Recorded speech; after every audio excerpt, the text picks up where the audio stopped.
part of the MAHA movement. Democrats crush on this. Any talk about vaccine policy in this country, especially changing it, Democrats win politically speaking, no doubt about it. The numbers clear as day. It'll be very interesting to hear what is actually said out loud from the administration, not just HHS, about vaccines between now and November. Yeah, I think they're going to really have to tiptoe around it unless they want to take the wrath of the American public. Gas prices up cents to an average of $4.53 per gallon. You can see how much they are from before the war.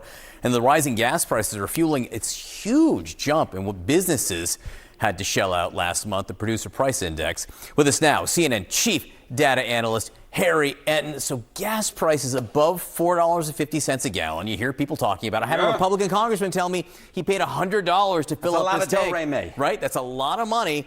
Where does the president rank when we talk about approval on gas prices? You know, oftentimes when gas prices go up, the president pays a price, but never this much, because we're talking about a record here. Take a look at this. Highest disapproval on gas prices. Look at this. President Trump, 79%. 79% of Americans disapprove of him on gas prices. Look, the rest of them you see across the board also reached the 70s, but never this high. This is a record high in terms of looking back at every single president this century. Again, President Trump is breaking records across the political map, but on this one, he is also doing so, and in a way you simply put don't want to be breaking records. And the gas prices were higher here, but he still is being blamed more at this point. Exactly which is right. Interesting. What's the partisan breakdown here? Yeah, okay. Why is he being blamed more, right? Why is he being blamed more? And the partisan breakdown really gets this, because just take a look here. We get the rare trifecta. The rare trifecta. Ooh, it's scary if you're a Republican these days looking at these numbers, because take a look at this. Disapprove on gas prices. Look at this. 97% of Democrats, not so much of a surprise. 85% of independents. You know, I was trying to go through the record books to see if there was anybody else who reached 85%. I think Bush did right at the very peak. So I believe tied for the top here. And then look at this. 52% of Republicans. Look, Republicans have stuck with Donald Trump through everything. But even on gas prices, even they are breaking. You get a majority of Republicans, 52%, who disapprove of the president on gas prices. And that is why he, of course, has the highest disapproval rating of all time, at least that I could find for any president on gas prices. All right, so how much are gas prices weighing on people when it comes to their economic condition? Yeah, you know, you see these numbers, right? You see, of course, the highest disapproval rating, 79%. But that only tells part of the story, because it wouldn't matter so much if people didn't care, but they care a whole heck of a lot. Take a look here.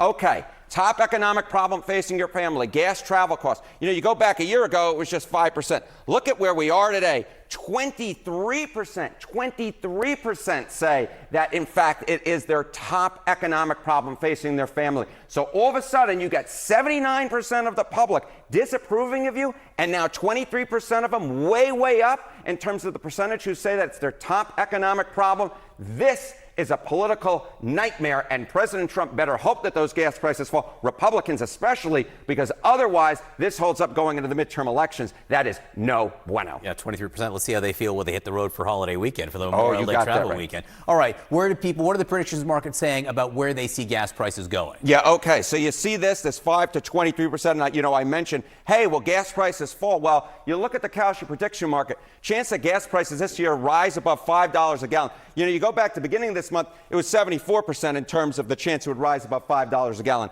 Now it's 68%, down a little bit, but the fact that we're still dealing with the majority of those who are putting their money where their mouths are, thinking that we're going to get above $5 a gallon, that would be a political devastating nightmare for the President of the United States, and more so for his party in Congress, which, of course, a lot of them are up for this midterm election. Just where is Donald Trump right now in the minds of Americans? You know, we've had all of these big events that have been going on, and sometimes I think it's worth taking the 35,000 point view, right? That viewpoint from up in the sky, and we could just see it is you could see it here. You know, this is the aggregate of my aggregate of polling data that, you know, you're looking at here. And it's just a steady climb downward into the Red Sea, because Trump's net approval rating hits a new low. You could see it right here, 20 points underwater. And what you just see on your screen right here is it's been a steady climb downward. You know, you go back to January of 2025. At the beginning it was +6, then -6 by May 2025, -9, -14, -15.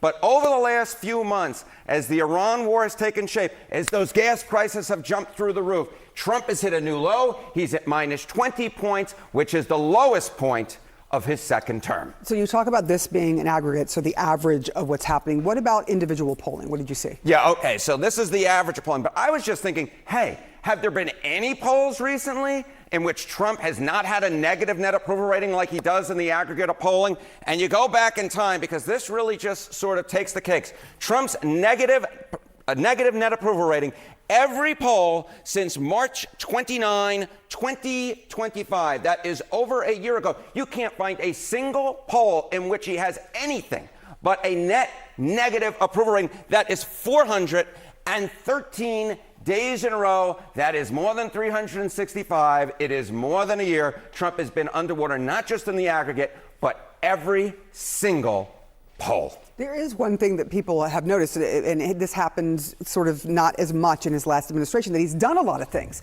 from tariffs to the war in Iran. It's not like necessarily things people like, but there have been a lot of moves made by this president. Hasn't it helped him at all, or it has actually done the opposite? Yeah, exactly right. It's done the exact opposite, because you see this every single poll for over a year, 413 days. And you go to yourself, you know what the most important thing is when it comes to presidential politics? Pretty much all the time.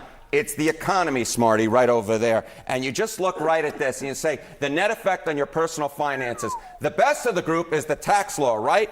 That's 16 points underwater. How about tariffs? 49 points underwater. How about the Iran war? That effect on your finances? 67 points underwater. No wonder Trump is underwater in every single poll. No wonder he's hitting new lows in the aggregate. Because when it comes to the economy, the reason he won a second term, all of the signature pieces of either legislation or events, he is underwater by a ton. I mean, 67 points underwater.